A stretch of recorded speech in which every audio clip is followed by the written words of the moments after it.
दोस्तों इस वीडियो में हम ऑप्शन ट्रेडिंग के बारे में समझने वाले हैं। एक बिगिनर बंदा जो होता है उसे ऑप्शन ट्रेडिंग किस तरीके से करनी चाहिए, वो कैसे सफल हो सकता है ऑप्शन ट्रेडिंग में, कैसे ऑप्शन ट्रेडिंग वो सीख सकता है, ये सारी बातें इस वीडियो में हम लोग समझेंगे।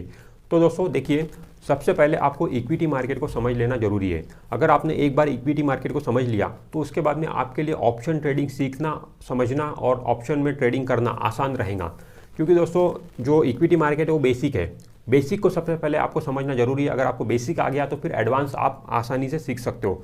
ऑप्शन ट्रेडिंग वही है कि एडवांस है, इक्विटी मार्केट से काफ़ी एडवांस है। अगर आप डायरेक्टली ऑप्शन ट्रेडिंग सीखने की कोशिश करोगे तो आपको काफ़ी डिफिकल्टी जाएंगी, आपको समझ में नहीं आएगा। क्योंकि वो हाई लेवल पर आता है, एडवांस में आता है ऑप्शन ट्रेडिंग सीखना।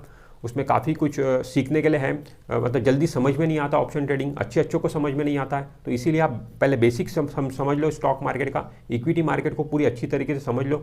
इक्विटी मार्केट के बाद में नेक्स्ट स्टेप आपका होना चाहिए ऑप्शन ट्रेडिंग को समझने का। और दोस्तों एडवाइजेबल भी यही रहेगा कि पहले आप इक्विटी मार्केट को अच्छे से समझ लो, उसके बाद में ही आप ऑप्शन ट्रेडिंग को समझो और करने की कोशिश करो। क्योंकि option trading is a more risky than equity market. Equity market से बहुत ज़्यादा रिस्की है ऑप्शन ट्रेडिंग। ऑप्शन ट्रेडिंग में बहुत तेज़ी से पैसा बनता भी है और उतनी ही तेज़ी से पैसा डूबता भी है। तो ऑप्शन ट्रेडिंग में आपको बिना सोचे समझे, बिना सीखे बिल्कुल हाथ नहीं डालना चाहिए। दोस्तों ऑप्शन ट्रेडिंग में ऑप्शन बायर से ज़्यादा ऑप्शन सेलर पैसा कमाता है। मतलब वो वाला बंदा जो ऑप्शन सेल करता है, कॉल सेल कर दिया, पुट सेल कर दिया, उस बंदे के पैसे कमाने के चांसेस ज़्यादा होते हैं उस बंदे के मुकाबले जो ऑप्शन बाय करता है। मतलब आपने कॉल बाय कर लिया या पुट बाय कर लिया, तो हमेशा अगर देखा जाए तो मैक्सिमम प्रोबेबिलिटी ये होती है कि जो ऑप्शन सेलर है वो पैसा बनाता है ऑप्शन ट्रेडिंग में। मतलब ऑप्शन सेलर वही पैसा नॉर्मली बनाता है। बट दोस्तों प्रॉब्लम ये होती है, ऑप्शन सेलर के साथ में प्रॉब्लम ये आ जाती है कि मार्जिन अमाउंट। ऑप्शन जब आप सेल करते हो तो आपको फ्यूचर में जो मार्जिन लगती है उतना अमाउंट आपको पे करना पड़ता है। इसीलिए बहुत सारे लोग ऑप्शन सेलिंग में नहीं जाते, वो ऑप्शन बाइंग में जाते हैं। ऑप्शन बाइंग में आपको बहुत कम पैसे लगते हैं, जो प्रीमियम चल रहा होता है उतना ही पैसा आपको देना पड़ता है। मान लो प्रीमियम चल रहा है 50 रुपये, निफ्टी का लॉट साइज है 50 का, तो 50 मल्टीप्लाई बाय 50, सिर्फ 2,500 रुपये दोगे आप तो आप ऑप्शन बाय कर लोगे, कॉल ले लोगे, पुट ले लोगे।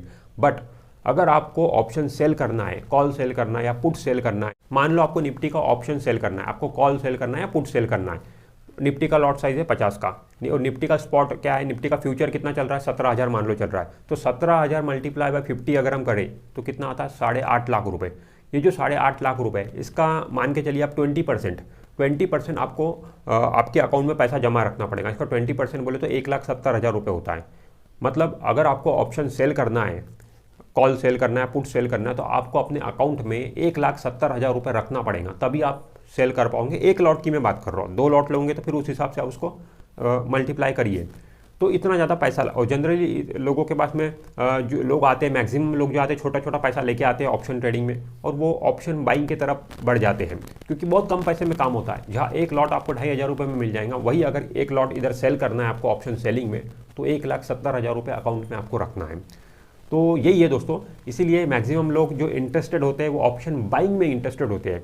बट प्रॉफिटेबिलिटी से देखा जाए तो ऑप्शन सेलर ही मैक्सिमम टाइम पैसा बनाता है। देखिए दोस्तों, ऑप्शन ट्रेडिंग में मैं आपको कुछ बेसिक्स बता देता हूँ, ऑप्शन ट्रेडिंग के बेसिक्स। देखिए दोस्तों, ऑप्शन ट्रेडिंग में 2 चीज़ रहेंगी, एक रहेगा कॉल, दूसरा रहेगा पुट, जिसे सीई बोला जाता है। सीई मतलब कॉल, इसे कॉल यूरोपियन इसका पूरा फुल फॉर्म है। और जो पुट रहता है उसे पीई बोला जाता है, इसका फुल फॉर्म है पुट यूरोपियन। तो ये कॉल पुट आपको दिखाई देंगे ऑप्शन ट्रेडिंग में। अब ये जो कॉल पुट होते हैं ये स्टॉक्स के भी होते हैं, मतलब जैसे कि रिलायंस हो गया, विप्रो हो गया, जो भी फ्यूचर में स्टॉक्स है, मतलब 250-300 स्टॉक्स है फ्यूचर में, उन सब के आपको ऑप्शंस दिखाई देंगे। और ये ऑप्शन जो होते हैं वो इंडेक्स के भी होते हैं। मतलब बैंक निफ्टी का आपको ऑप्शन दिखाई देगा, निफ्टी का आपको ऑप्शन दिखाई देगा, फिर निफ्टी का आपको ऑप्शन दिखाई देगा। तो ये स्टॉक्स के भी होते हैं और इंडेक्स के भी होते हैं ये ऑप्शंस। तो दोस्तों आपको कॉल कब खरीदना चाहिए और पुट कब खरीदना चाहिए, तो देखिए दोस्तों, मान लो रिलायंस इंडस्ट्रीज़ है, ठीक है। अगर आपको लगता है कि रिलायंस इंडस्ट्रीज़ का शेयर यहाँ से ऊपर जाने वाला है तो आपको कॉल खरीदना चाहिए। और अगर आपको लगता है कि रिलायंस इंडस्ट्रीज़ का शेयर यहाँ से नीचे आने वाला है तो आपको पुट खरीदना चाहिए। कॉल जो होता है वो शेयर के भाव के साथ में चलेगा, शेयर का भाव ऊपर बढ़ रहा है तो कॉल का भी भाव ऊपर बढ़ेगा। पुट जो होता है वो शेयर के भाव के रिवर्स चलता है, शेयर का भाव अगर ऊपर जाएगा तो पुट का भाव नीचे आएगा, शेयर का भाव नीचे जाएगा तो पुट का भाव ऊपर आएगा। तो शेयर के भाव के साथ में जो चलता है वो है कॉल, और शेयर के जो भाव है उससे रिवर्स चलता है पुट। तो कहने का मतलब यही है कि अगर आपको लग रहा है कि शेयर यहाँ से बढ़ेगा तो आपको कॉल खरीदना चाहिए, और अगर आपको लगता है यहाँ से शेयर गिरेगा तो आपको पुट खरीदना चाहिए। तो दोस्तों ये तो बात हो गई खरीदने की, कॉल खरीदने की, पुट खरीदने की। बट आपको बेचना कब चाहिए, मतलब कॉल कब बेचना चाहिए, पुट कब बेचना चाहिए, तो मतलब आपको ऑप्शन सेलर कब बनना चाहिए। तो फ्रेंड देखिए, अगर आपको लगता है रिलायंस इंडस्ट्रीज यहाँ से ऊपर जाने वाला है तो उस केस में आपको पुट बेचना चाहिए, पुट बेचना चाहिए। जब रिलायंस इंडस्ट्री जब ऊपर जाएगा तो पुट का भाव कम होने वाला है। जैसे जैसे रिलायंस इंडस्ट्री का भाव बढ़ते जाएगा पुट का भाव कम होता जाएगा, और कम होने में ही आपका फायदा है क्योंकि आपने पुट बेचा हुआ है। मान लो 100 रुपये पे आपने पुट बेचा हुआ है, तो 100 का जब वो 1 रुपये 2 रुपये या 0 हो जाएगा तो आपको पूरे 100 रुपये का बेनिफिट आपको मिल जाएगा। तो इस तरीके से जब आप बेचते हो कॉल या पुट तो उसका भाव कम होने में आपका फ़ायदा होता है। उसी तरीके से मान लो अगर आपको लगता है कि रिलायंस इंडस्ट्रीज यहाँ से नीचे जाने वाला है तो उस केस में आपको कॉल बेचना चाहिए। जब रिलायंस इंडस्ट्रीज नीचे जाएगा तो कॉल का भी भाव नीचे ही आने वाला है, क्योंकि कॉल का भाव तो शेयर के भाव के साथ में चलता है। तो रिलायंस का भाव नीचे गिरेगा तो कॉल का भी भाव नीचे गिरने वाला है, और कॉल आपने बेच के रखा हुआ है तो नीचे गिरने में ही आपका फायदा है। तो इस तरीके से कॉल पुट आप बेच सकते हो। तो दोस्तों मैं आपको रिकमेंड करूंगा कि ऑप्शन ट्रेडिंग आप डायरेक्टली शुरू मत कर दीजिए। पहले आप पेपर ट्रेडिंग करो, 10 से 15 दिन आप पेपर ट्रेडिंग करो या महीना भर पेपर ट्रेडिंग करो। जब आप पेपर ट्रेडिंग में पैसा बनाना चालू कर दोगे तभी आपको एक्चुअल में ऑप्शन ट्रेडिंग में पैसा लगाना चाहिए। क्योंकि दोस्तों जैसे कि मैंने आपको पहले भी बताया हो कि ऑप्शन ट्रेडिंग जो है वो बहुत ज़्यादा रिस्की है, इसमें लॉस होने के चांसेस ज़्यादा रहते हैं। इसमें 90% लोग ऑप्शन ट्रेडिंग में लॉस करते हैं। तो इससे बचने के लिए अच्छा तरीका यही है कि हम पहले पेपर ट्रेडिंग करके देख लें। 10 दिन करो, 15 दिन करो, महीना भर करो, आपको खुद ही पता चल जाएगा कि आप ऑप्शन में पैसा बना सकते हो या फिर नहीं बना सकते हो। जब आप पेपर ट्रेडिंग में ही पैसा नहीं बना रहे हो तो एक्चुअल में पैसा नहीं बनाओगे, आप डेफिनेटली नहीं बनाओगे, आप पैसा गंवाओगे। तो बिना पैसा गंवाए आप सीख सकते हो, मतलब आप पता लगा सकते हो कि आप ऑप्शन में सफल हो सकते हो या फिर नहीं हो सकते हो। तो बेहतर तरीका है पेपर ट्रेडिंग करो शांति से। स्टॉक मार्केट हमेशा ओपन है, ऐसा नहीं है कि 1 महीने के बाद ही बंद होने वाला है स्टॉक मार्केट। आप पेपर ट्रेडिंग करो, आराम से पैसे लगाना और आराम से फिर कमा लेना पैसे जब आप पेपर ट्रेडिंग में सफल हो जाओगे तब। तो फ्रेंड आपको बिना सीखे और बिना पेपर ट्रेडिंग किए ऑप्शन ट्रेडिंग में एक्चुअल में पैसा नहीं लगाना चाहिए, क्योंकि 90% लोग इसमें लॉस करते हैं, सिर्फ 10% लोग होते हैं जो इसमें से प्रॉफिट कमा के निकलते हैं। तो 10% में अगर आपको शामिल होना है तो उनके जैसा बनना पड़ेगा, वो जो करते हैं वो आपको करना पड़ेगा, पहले सीखना पड़ेगा, समझना पड़ेगा, तभी आपको एक्चुअल में वहाँ पे पैसा लगाना है। और दोस्तों अगर आप ऑप्शन बाइंग करते हो, मतलब कॉल खरीदते हो या पुट खरीदते हो, तो मैं आपको रिकमेंड करूँगा कि आपकी जो पोजीशन होती है उसको ज़्यादा समय तक आप कैरी मत करो। इंट्राडे में ही आप अपनी पोजीशन को काट दो या फिर 1 या 2 दिन तक ही अपनी पोजीशन को होल्ड करो, उससे ज़्यादा होल्ड मत करो।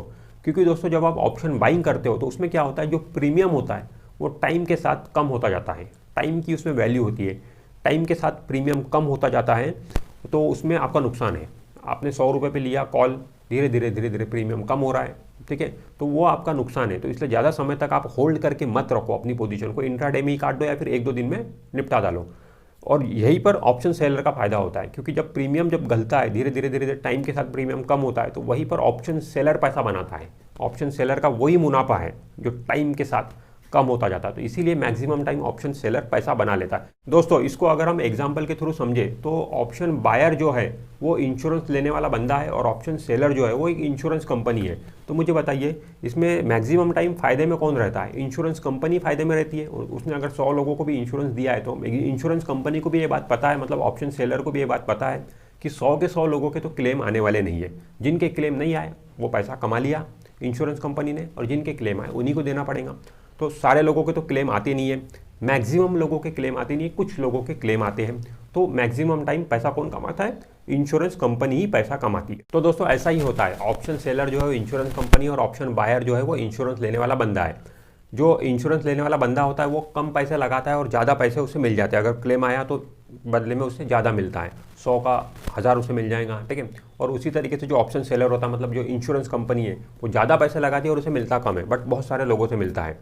तो अगर उसे क्लेम आया तो बड़ा अमाउंट उसे देना पड़ता है, और लोगों से जो उसे प्रीमियम मिलेगा वो छोटा प्रीमियम बहुत लोगों से मिलता है। तो इस तरीके से होता है। ऑप्शन सेलिंग में भी आपको बड़ा पैसा लगाना है, क्योंकि आपको जैसे कि पता है कि फ्यूचर की मार्जिन ऑप्शन सेलिंग में आपको रखना पड़ता है। तो बड़ा पैसा लगा के ही आपको ऑप्शन ट्रेडिंग करना पड़ता है, और जो आपको रिटर्न में मिलता है वो छोटा मिलेगा, ठीक है, कम मिलेगा, बट श्योरिटी ज़्यादा होती है मिलने की। और ऑप्शन बाइंग में वही है कि छोटा पैसा आपको लगाना पड़ता है बट बदले में आपको बड़ा पैसा मिलता है, बट वो पैसा मिलने के चांसेस बहुत कम होते हैं। देखिए दोस्तों, स्टॉक मार्केट को आप प्रैक्टिकली समझने और सीखने की कोशिश करिए। स्टॉक मार्केट जो सब्जेक्ट है वो ऐसा सब्जेक्ट नहीं है कि जिसको आप थ्योरी सीख सकते हो। थ्योरी में यहाँ पे कुछ काम की ही नहीं है। यहाँ पे हर चीज़ आपको प्रैक्टिकली करके देखना पड़ेगा, प्रैक्टिकल लेवल पर ही सीखना पड़ेगा, तभी आप स्टॉक मार्केट को अच्छे से सीख सकते हो। तो दोस्तों इसके लिए आप क्या करिए, इसके लिए सबसे पहले आप अपना डीमैट अकाउंट ओपन करिए। डीमैट अकाउंट ओपन करने के बाद उसमें 100 रुपये 500 रुपये आप डालिए और उससे 1-2 शेयर खरीदिए। ज़्यादा मत खरीदिए क्योंकि अभी आप सीख रहे हो, समझ रहे हो, तो 1-2 शेयर आप खरीद कर देखिए। इससे आपको काफ़ी कुछ समझने और सीखने को मिलेगा। इससे आपको पता चलेगा कि किस तरीके से शेयर खरीदा जाता है, किस तरीके से शेयर बेचा जाता है, किस तरीके से शेयर का सेटलमेंट होता है, पैसा जो है किस तरीके से विड्रॉल किया जाता है, किस तरीके से डिपॉजिट किया जाता है डीमैट अकाउंट में। ये सारी चीज़ें आपको समझने को मिलेंगी। मतलब स्टॉक मार्केट के जो फंक्शंस है, किस तरीके से स्टॉक मार्केट चलता है, मतलब बेसिक जो आपको करना है एक्चुअल में, वो आप थोड़ा पैसा लगा के आप सीख सकते हो। 1000 मतलब 200-300-400 रुपये भी लगा के आप सीख सकते हो, क्योंकि एक शेयर भी आप स्टॉक मार्केट में खरीद सकते हो। तो सीखने के लिए ही आपको यहाँ पे करना है। दोस्तों कुछ लोग बोलते हैं कि मैं स्टॉक मार्केट की क्लास लगा लेता हूँ। तो दोस्तों देखिए, क्लास लगाने में कोई फायदा नहीं है, क्योंकि क्लास में वो लोग आपको सिर्फ बेसिक्स ही सिखाने वाले, स्टॉक मार्केट का जो बेसिक्स होता है वही सिखाने वाले। और ये बेसिक्स आप यूट्यूब पर वीडियो देखकर ही सीख सकते हो। सारा कंटेंट अवेलेबल है, आप यूट्यूब पर ही देखकर ये सारी बेसिक बातें स्टॉक मार्केट की सीख सकते हो। इसके लिए कोई भी अलग से क्लास लगाने की जरूरत नहीं है। दोस्तों ट्रेडिंग में टेक्निकल चार्ट काफ़ी काम करता है। जो उसमें फेमस चार्ट है वो है कैंडल स्टिक चार्ट। तो ये कैंडल स्टिक चार्ट को आपको रीड करना आना चाहिए। इसमें कुछ कुछ बेसिक्स बातें होती है जो आपको समझ में आना चाहिए। तो ये चार्ट को आप जरूर सीखिए। और ये सीखने के लिए भी आप यूट्यूब का ही सहारा ले सकते हो। यूट्यूब पे कई ऐसे वीडियो है, कई ऐसे चैनल है जो ये कैंडल स्टिक चार्ट वगैरह सिखाते हैं। तो उनसे आप ये सीखिए। उसके जो बेसिक्स होते हैं चार्ट में आपको देखना है रेजिस्टेंस कहाँ पे है, सपोर्ट कहाँ पे है, कहाँ से शेयर, मतलब अलग अलग उसमें पैटर्न होते हैं, cup and handle pattern, head and shoulder pattern, ठीक है। तो उसको समझने की कोशिश करिए आप। तो दोस्तों इस तरीके से आप स्टेप बाय स्टेप एक एक चीज़ें सीखते जाइए, एक एक चीज़ें प्रैक्टिकली करके देखते जाइए और धीरे धीरे आप सीखते चले जाओगे और आप ट्रेडिंग से भी अच्छा खासा पैसा बनाने लग जाओगे। तो दोस्तों इस वीडियो में इतना ही। अगर ये वीडियो अच्छा लगा है तो वीडियो को लाइक करिए, चैनल को सब्सक्राइब करिए। मैं मिलता हूं आपसे नेक्स्ट वीडियो में, तब तक के लिए बाय बाय।